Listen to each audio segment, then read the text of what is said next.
Hello बच्चों, स्वागत है आप लोगों का नॉलेज हिंदी चैनल में। ये 7वीं क्लास की किताब है वसंत, पाठ 15 है नीलकंठ। तो हम शुरू करते हैं।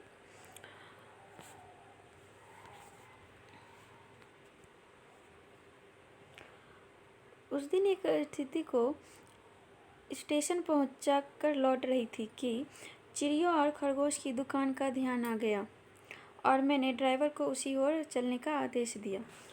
और जो है अतिथि मतलब उनके मेहमान को स्टेशन पे छोड़ के आ रही थी कि तभी उनके चिड़िया और खरगोश की दुकान पे जाने का ध्यान आ गया और ड्राइवर को उसी ओर चलने का आदेश दे देते हैं। बड़े मियाँ चिड़िया वाले की दुकान के निकट पहुंचते ही उन्होंने सड़क पर आकर ड्राइवर को रुकने का संकेत दिया। अब जो है जो दुकान वाले थे बड़े मियाँ, उन्होंने क्या करा कि ड्राइवर को वहीं पे रुकने का आदेश दे दिया और वहीं पे उसे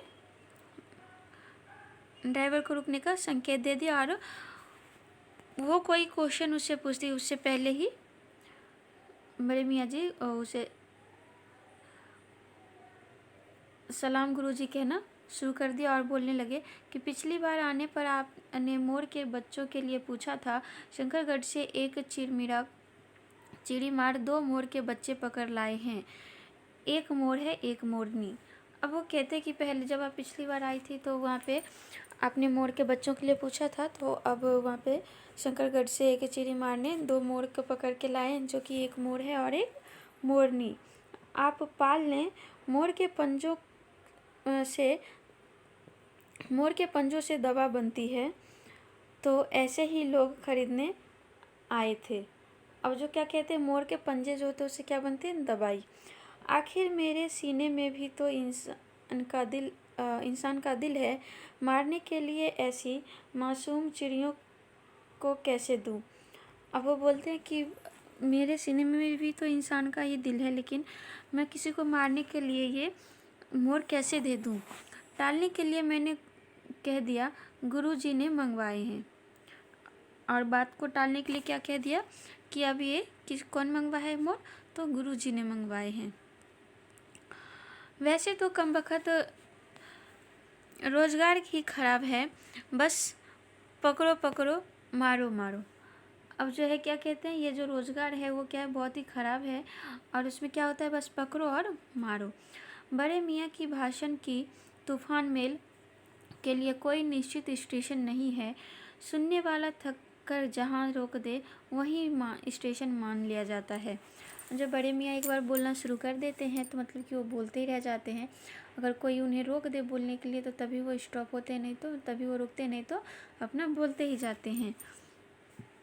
इस तथ्य से परिचित होने के कारण ही मैंने बीच में उन्हें रोककर पूछा, मोर के बच्चे हैं कहाँ। बड़े मियाँ के हाथ के संकेत अनुसरण करते हुए मेरी दृष्टि एक तार के छोटे से पिंजरे तक पहुंची, जिसमें तीतरों के समान 2 बच्चे बैठे थे।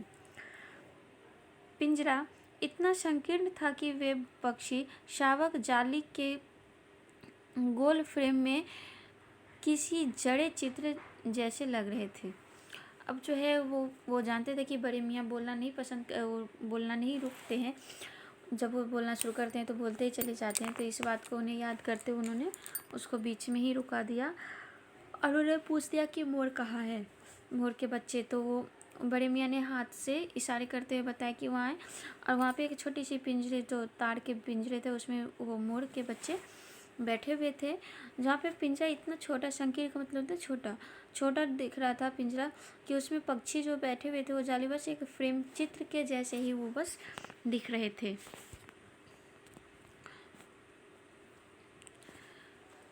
मेरे निरीक्षण के साथ साथ बड़े मियाँ की भाषण की मेल चली जा रही थी। ईमान कसम गुरुजी चिड़ीमार ने मुझसे इस मोर के जोड़े के नगद 30 रुपये लिए हैं। अब वो क्या बोलते हैं कि जिसने मुझे उसे मोर को पकड़ के दिया चिड़ीमार ने, उसने कितने लिए, 30 रुपये। 12 कहा, भाई जरा सोचो तो, अभी इनमें मोर की कोई खासियत भी है कि तू इतनी बड़ी कीमत मांगने लग चला, पर वह मुंजी क्यों सुनने लगा। अब जो है वो उसने कहा कि अभी इसमें मोड़ जैसा कुछ है ही नहीं, ये तो अभी बच्चे ही हैं, तो इतनी कीमत तो क्यों मांग रहे। लेकिन उसने माना नहीं और वो उसने जोड़े के 30 रुपये दिए। अब क्या ख्याल, आपका ख्याल करके अस्ता पछता कर देना ही पड़ा। अब जो है क्या, अब उसे आप लेने आते इसीलिए मुझे पैसे देने पड़े। अब आप जो मुनासिब समझे, अस्तु 30 चारी मार के नाम और 5 बड़े मियाँ के ईमान के देकर जब मैंने वह छोटा पिंजरा कार में रखा, तब मानो वह जाली से चौखटे की का चित्र विचित्र हो गया। दोनों पक्षी शावकों के पछताने से लगता था मानो पिंजरा ही सजीव और उड़ने योग्य हो गया है। अब क्या हो रहा था कि वो अपने 30 रुपये उस चिड़ी मार के और 5 रुपये बड़े मियाँ को दे के और वो ले लेते हैं पिंजरा मोड़ वाला। और जब वो मोड़ वाला पिंजरा लेते हैं तो ऐसा लगता है जैसे कि जाली में चौकटे चित्र जीवित हो गया हो। मतलब मोड़ के अंदर ऐसा लग रहा था जैसे कि जान आ चुकी हो।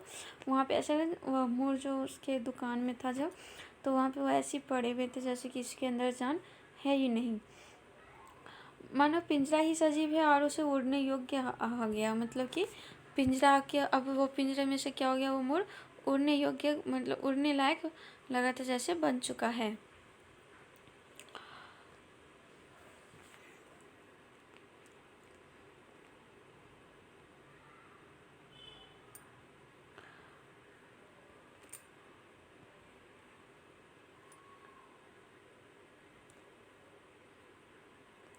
घर पहुंचने पर सब कहने लगे तीतर है, मोर कहकर ठग लिया है। अब वो क्या कह रहे थे कि सब जब घर पे जाके और सबने देखा तो कह रहे थे कि ये तीतर है, तुम्हें मोर कह के उसने दुकान वाले ने तुम्हें ठग लिया। कचा दिन अनेक बार ठगे जाने के कारण ही ठगे जाने की बात मेरे चिढ़ जाने की दुर्बलता बन गई है। अब उसने दुकान वाले उसे बहुत बार ठग चुके थे, तो जब उसके घर वालों ने उसे कहा कि तुम ठग गए हो, तो उसे बहुत ही गुस्सा आने लगा। अब प्रसन्न होकर, मतलब दुखी होकर कहते हैं, मोर के क्या सुरखाव के पर लगे हैं, है तो पक्षी ही। चिढ़ा दिया जाने कारण ही स्वभावतः उन दोनों पक्षियों के प्रति मेरे व्यवहार और यंत्र में कुछ विशेषता आ गई। अब जो है क्या कि सब ने कह दिया कि ये तीतर है, मोर नहीं है, तुझे ठग लिया है। तो उन्होंने चिढ़ के कहा कि मोर नहीं है तो क्या हुआ, है तो पक्षी ही। और इस कारण उनके स्वभाव में जो है क्या वो बदलाव आ गया, क्योंकि अब उन्हें भी लगने लगा कि वो ये तीतर है, मोर नहीं है, इसकी क्या देख रेख करूँ। और वो जो कोई विशेष जैसे खुशहाल थे पहले मोर के नाम पे, वो उनमें नहीं रहा। पहले अपने पढ़ने लिखने के कमरे में उनका पिंजरा रखकर उसका दरवाज़ा खोला और फिर 2 कटोरे में सत्तू की छोटी छोटी गोलियां और पानी रखा। अब क्या करा कि अब जिस रूम में वो पढ़ते थे कमरे में, उसमें पिंजरा ले जाके वहाँ से पिंजरा में से पक्षी को निकाला और वहाँ पे सत्तू के 2 छोटे छोटे गोलियां बनाई और पानी उस पक्षी के सामने रख दिया। वे दोनों चूहेदानी से पिंजरे से निकलकर कमरे से मानो खो गए। कभी मेज के नीचे घुस गए, कभी अलमारी के पीछे। अब जो क्या होता कि कभी वो मेज के पीछे घुस जाते और कभी अलमारी के पीछे। अंत में इस लुक्का छुपी से थक कर उन्होंने मेरे रद्दी कागजों की कटोरी को अपने नए बसेरे का गौरव प्रदान किया। अब जो रद्दी कागज रखे थे पढ़ने के लिए, तो वहाँ पे उसने उसी पे जाके अपना बसेरा बना लिया। 2-4 दिन वे इसी प्रकार इधर उधर गुप्तवास करते और रात में रद्दी की टोकरी में प्रकट होते रहे। अब जो है 2-4 दिन क्या हुआ कि उसे रद्दी के पेपर पे वो जाके पक्षी रहते थे रात होते ही, और नहीं तो दिन भर उसी रूम में अपना लुक्का छुपी की काम करते खेलते रहते थे।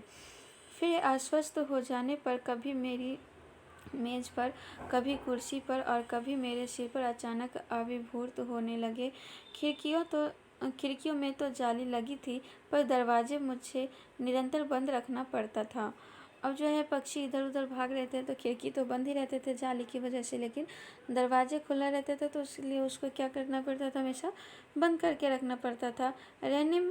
खुला रहने पर चित्रा यानी कि उनकी बिल्ली जो है उसे क्या करती, बिल्ली जो है वो क्या करती, वो नवागंतुकों को अपना पता लगा सकती थी और उसको खा जाती, और तब उसके शोध का क्या परिणाम होता, यह अनुमान करना ठीक नहीं। वैसे वह चूहे पर भी आक्रमण नहीं करती, परंतु यहाँ तो दो सर्वथा अपरिचित पक्षियों की अंधकार चेष्टा का प्रश्न था। अब जो है क्या होता कि वैसे वो बिल्ली नहीं खाती थी चूहा को भी, लेकिन पक्षी जो है वो छोटे थे और उसे कुछ भी पता नहीं चल रहा था।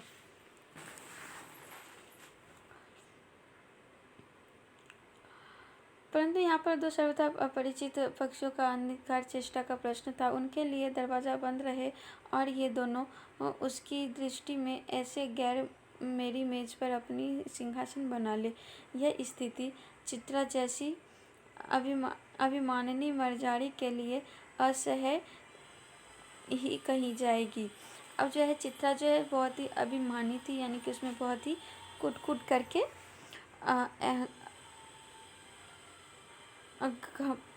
घमंड भरा हुआ था। लेकिन उसके किताब के मेज पर जो है पक्षी ने अपना सिंहासन बना के वहीं पे बैठती थी।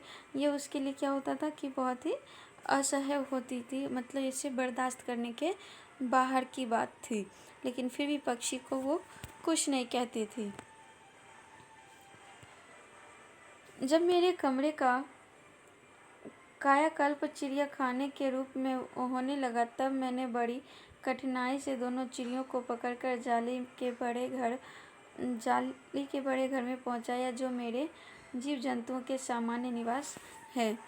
अब जो है उसका पूरा घर को क्या बना दिया था, चिड़िया खाना बनाने लगा। मोर तब उसने उस जंतु को पकड़ के पक्षी को पकड़ के और उसको बड़ी सी चिड़िया खाने में डाल दिया, जहाँ पे कि और सारे जंतु उनके रहते थे। दोनों नवागंतुकों ने पहले से रहने वाले में वैसे ही कौतूहल जगाया जैसा नववधु के आगमन पर परिवार में स्वाभाविक है। अब जो है दोनों इस तरह से उस पिंजरे में जाके परेशान किया सबको, कि जैसे कि नई बहू के आने पे होता है हंगामे घर में, उसी तरह से उसने पूरा हंगामा कर दिया। लका कबूतर नाचना छोड़कर दौड़ पड़े और उनके चारों ओर घूम घूम कर गुटुरगु की रागिनी अलापने लगे। अब जय कबूतर ने क्या करा कि नाचना, जो अपने मस्ती में नाच रहे थे उसको नाचना छोड़ के और दोनों मोर के पीछे जाकर और उसको क्या करते थे, गुटू गुटू गुटू गु करने की शुरू कर दिए। बड़े खरगोश सभ्य सभासदों के समान क्रम में बैठकर गंभीर भाव से उनका निरीक्षण करने लगे। और जब खरगोश जो बड़ा था वो क्या करता, उसका दोनों में कल्पना करने लगे कि किस तरह से कैसे कबूतर रह रहे हैं और किस तरह से मोर सबको परेशान कर रहे हैं। ऊन की गेंद जैसे छोटे खरगोश उनके चारों ओर उछल कूद मचाने लगे। अब जो खरगोश ने क्या करा कि जिस तरह से उनकी जो बॉल बनी रहती है उसी तरह से उसके आगे पीछे उछल कूद करने लगे। तोते मानो भली भांति देखने के लिए एक आंख बंद करके उनका परीक्षण करने लगे। अब जो तोता क्या करता है, अपनी आंखें बंद करके और उसकी मोर की परीक्षण करने लगे। उस दिन मेरे चिड़ियाघर में मानो भूचाल सा आ गया था। अब चिड़ियाघर जो उनके जहाँ पे सारे पिंजरे में सारी चिड़ियों को रखते थे वहीं पे मोर को छोड़ता है, तो उस दिन ऐसा लग रहा था जैसे कि इसमें कितने हलचल हो रहे हैं, कितने जो है इसमें नए मेहमान आ गए हैं, सबको परेशानी हो रही है। धीरे धीरे दोनों मोर के बच्चे बढ़ने लगे। उनका कायाकल्प वैसा ही क्रमशः और रंग में था जैसे इल्ली और तितली का बनना। अब जो है, जो मोर जो है बड़े होने लगे तो वो वैसे ही बनता जा रहा था जैसे कि इल्ली और तितली अपने रंग बिरंगे उसमें बनते जाते हैं, उस तरह से। मोर के सिर पर कलगी और सघन, ऊंची तथा चमकीली हो गई। अब जो है मोर के सिर पे जो कलगी रहती है, सघन और जो ऊंची और सघन से क्या हो, ऊंची और चमकीली हो गई। चोंच अधिक बंकिम और पैनी हो गई। गोल आँखों में इंद्राणी की नीलाभ छुटी झलकने लगी। अब जो है आँखें, मोर के जो गोल आँखें होती हैं, तो मोर की आँखों में क्या हुआ कि वो नीलाभ और द्रुति झलकने लगी।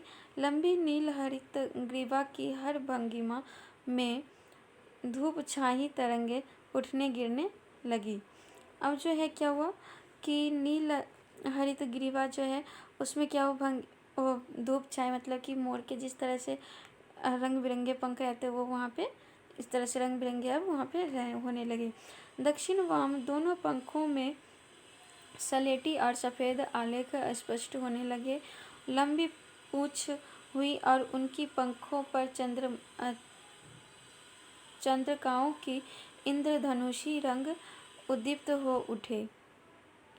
अब जो है क्या हुआ कि सब बिल्कुल मोर जैसे उसके पूरे सफ़ेद दक्षिण वाम से जैसे सफ़ेद और सलेटी रंग के रहते हैं आलेख वो होने लगे। पूँछ जो है और चंद्रमाओं के जैसे इंद्रधनुष जैसे बनता रहता है,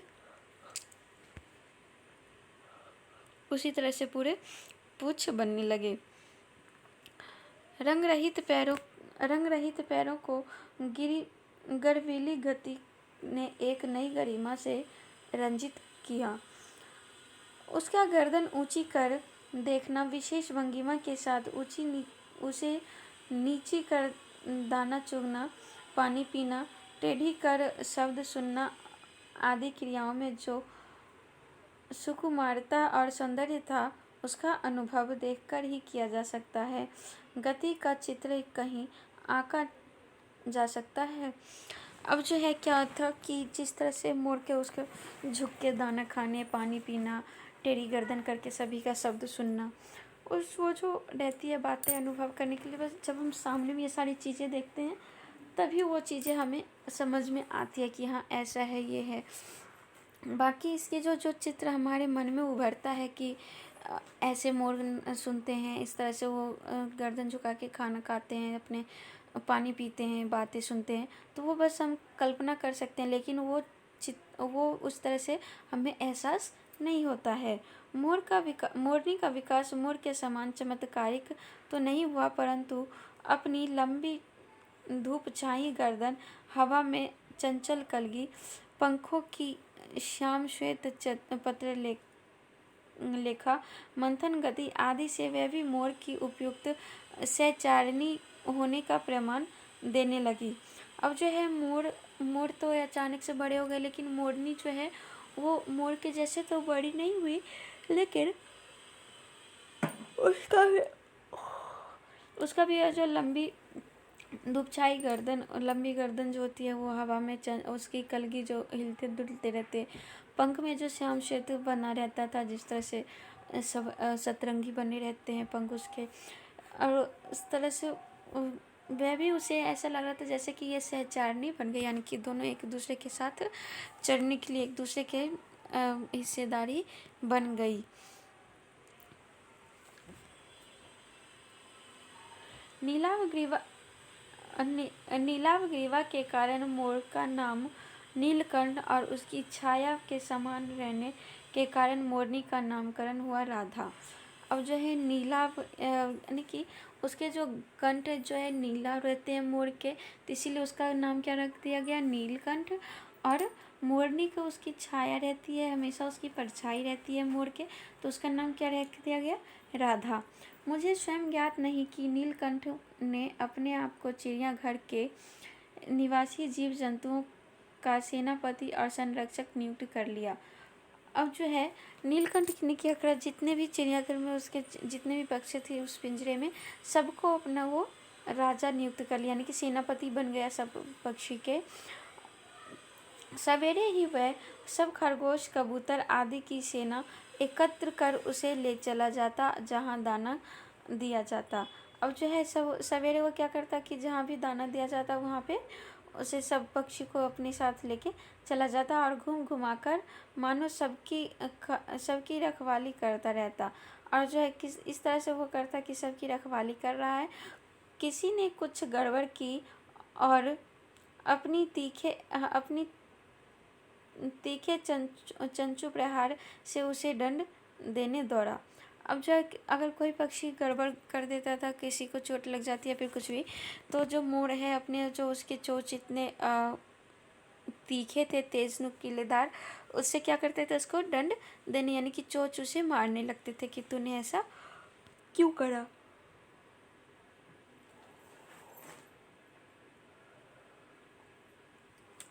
खरगोश के बच्चों को वह चोंच से उनके कान पकड़कर ऊपर उठा लेते। अब जब खरगोश के बच्चे को क्या करता था कि अपने चोंच से कान पकड़ के और बच्चों को ऊपर उठा लेता, जब तक वे आर्त गर्दन करने लगते और इधर और अधर में लटकाए रखता। कभी कभी अपनी पैनी चोंच से खरगोश के बच्चों को कर्णवेध संस्कार हो जाता था, पर वे फिर भी उसे क्रोधित होने का अवसर न देते थे। अब जो है क्या होता कि कभी मोर के चोंच से खरगोश को लग जाती थी चोट, लेकिन फिर भी उसे खरगोश जो है मोर को गुस्सा होने का चांस नहीं देता था। दंड विधान के समान ही उस जीव जंतुओं के प्रति उसका प्रेम भी असाधारण था। अब जिस तरह से जो जैसी गलती करेगी उसको उस तरह से दंड मिलता था, तो पक्षी जीव जंतुओं के प्रति भी उसका प्रेम जो है सबके साथ अपना अपना अलग अलग था। प्रायः वह मिट्टी में पंख फैलाकर बैठ जाता और वे सब उसकी लंबी पूँछ और सघन पंखों में छुआछुअल सा खेलते रहते थे। और क्या करते थे कि सारे पक्षी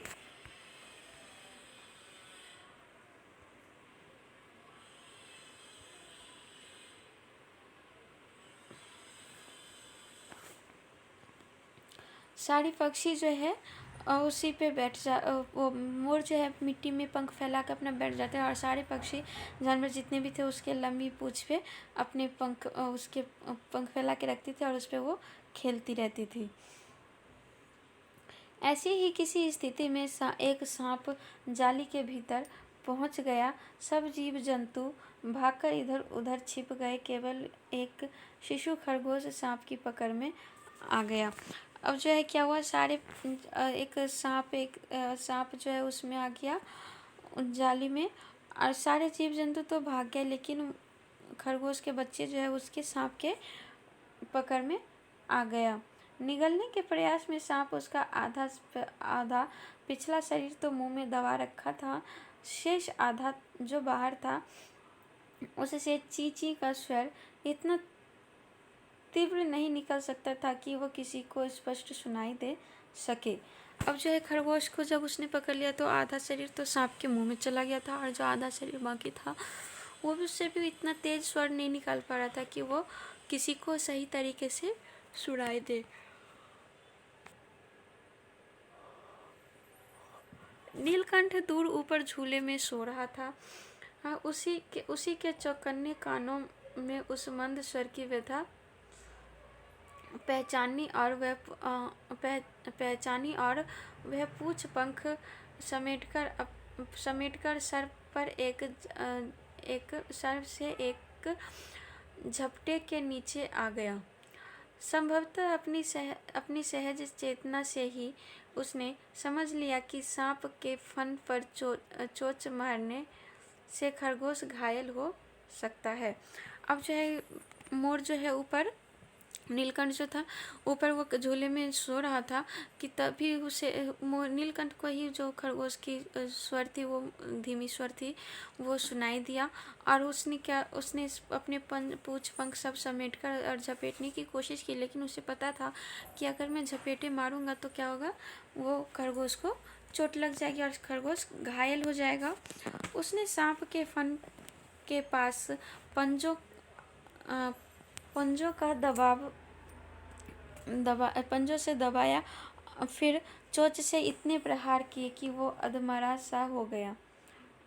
उसने क्या करा कि सांप को फन के साथ उसने पंजे से दबा दिया और उसने चोंच और उसे इतना मारा सांप को कि वो अधमरा सा हो गया। पकड़ ढीली पड़ते ही खरगोश का बच्चा मुख से निकल तो आया परंतु निश्चेष्टा वह पड़ा रहा। अब वो क्या हो गया, निश्चेष्ट यानी कि वो बेहोश हो गया। राधा ने सहायता देने की आवश्यकता नहीं समझी, परंतु अपनी मंद कोका से किसी असामान्य घटना की सूचना सब ओर प्रचारित कर दी। अब जो है राधा मोरनी थी, उसने उसे सहायता नहीं की, लेकिन आवाज़ लगा के सबको क्या कर दिया, सूचना पहुंचा दी कि खरगोश का बच्चा घायल हो चुका है। फिर हम सब पहुँचे, सब पहुँचे।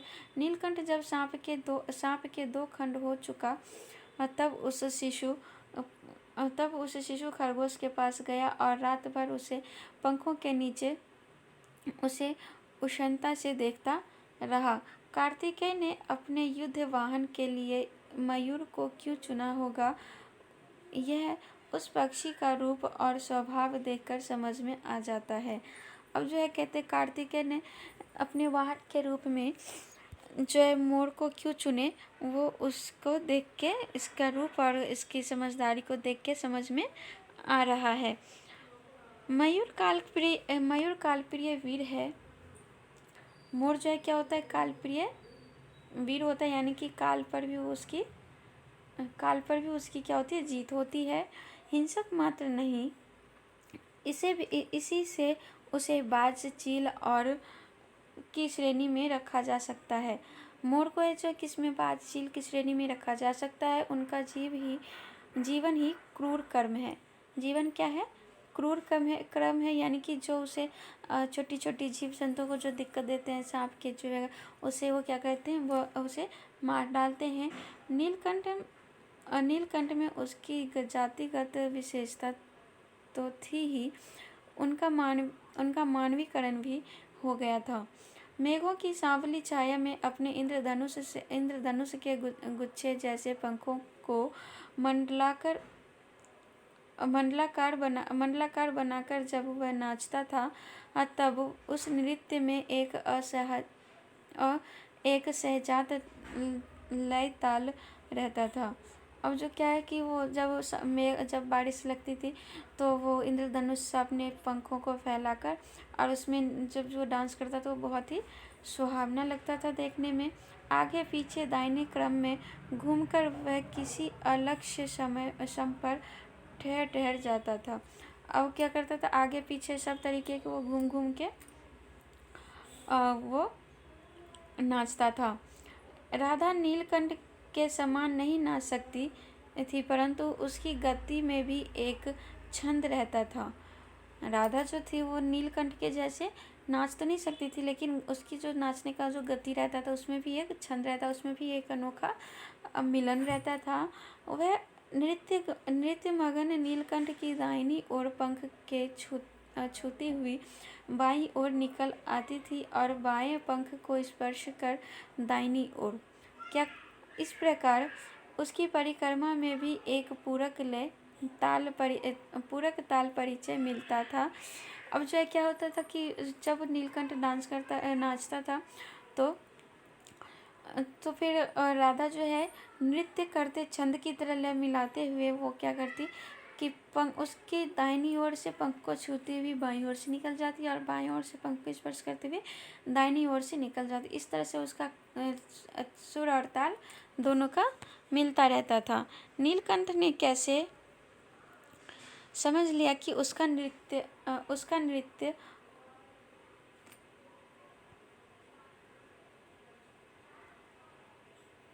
उसका नृत्य मुझे बहुत भाता है।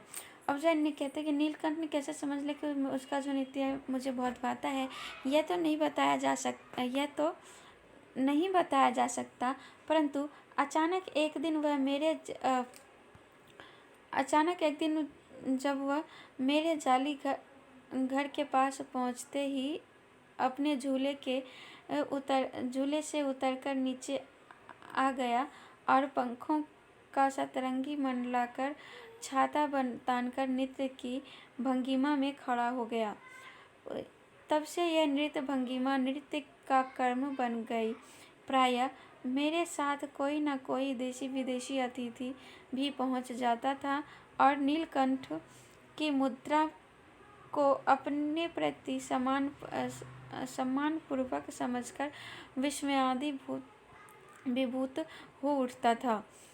अब जो है नीलकंठ एक दिन क्या करता है नीलकंठ कि उसके घर के पास जाली घर के पास पहुंच जाता है और वहाँ पे झूले सा अपने पंख को पूरे सतरंगी फैलाकर मंडलाकर और नृत्य करने लगता है।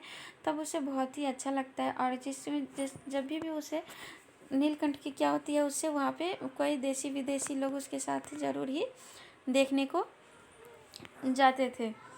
नीलकंठ की मुद्रा को अपने प्रति सम्मानपूर्वक समझकर विस्मयादिभूत हो नीलकंठ की जो वो मुद्रा रहती थी वो क्या करता था, उसको खुद में सम्मान महसूस होता था। कई विदेशी महिलाओं ने उसे परफेक्ट जेंटलमैन की उपाधि दे डाली और जब विदेशी महिलाएं उसे देखती थी नीलकंठ को, वो क्या कहते थे कि परफेक्ट जेंटलमैन है। जिस नुकीली पैनी चोंच से वह भयंकर विषधर को खंड खंड कर सकता था, उसी से मेरी हथेली पर रखे हुए भुने चने ऐसी कोमलता से हौले हौले उठाकर खाता था। हंसी भी आती थी और विस्मय भी होता था। फलों के वृक्ष से अधिक उसे पुष्पित और पल्लवित वृक्ष भाते थे। अब क्या होता था कि उसकी चोंच इतनी नुकीली होने के बावजूद भी उसके जो हाथ पे वो चने देता था भुने हुए, तो वो क्या करता, बहुत ही आराम से उठाता था और उसे बिल्कुल भी चोट जिससे नहीं लगता था। उसे उसकी हथेली में बिल्कुल भी नुकसान नहीं होता, बिल्कुल भी चोट नहीं पहुंचता। उसे हंसी तो आती थी, लेकिन उसे विस्मय यानी कि आश्चर्य होता था। विस्मय का मतलब होता है आश्चर्य, उसे आश्चर्य होता था। और फलों के वृक्ष में उसे सबसे अधिक जो पुष्पित और फल्लवित वृक्ष होते हैं वही उसे यानी कि जिसमें फूल और पुष्पित यानी कि फूल और जो फल लगे हुए रहते हैं वृक्ष में, वो उसे बहुत ही अच्छे लगते हैं। वसंत में जब आम के वृक्ष सुनहली मंजरियों से लद जाते थे, अशोक नए लाल पल्लवों से ढक जाता था, तब जाली घर में इतना अस्थिर हो उठता था कि उसे बाहर छोड़ देना पड़ता। अब क्या होता था कि जब वसंत के ऋतु में जब उसे आम में जो मंजरियाँ आ जाती हैं, तब उसे और उस टाइम अशोक के पेड़ में नए नए पत्ते आने शुरू हो जाते हैं, तो फिर उसे स्थिर होकर क्या बाहर ही छोड़ देना पड़ता था, क्योंकि उसे वो सारी चीज़ें देखने में बहुत ही अच्छा लगता था। नीलकंठ और राधा की सबसे प्रिय ऋतु तो वर्षा थी।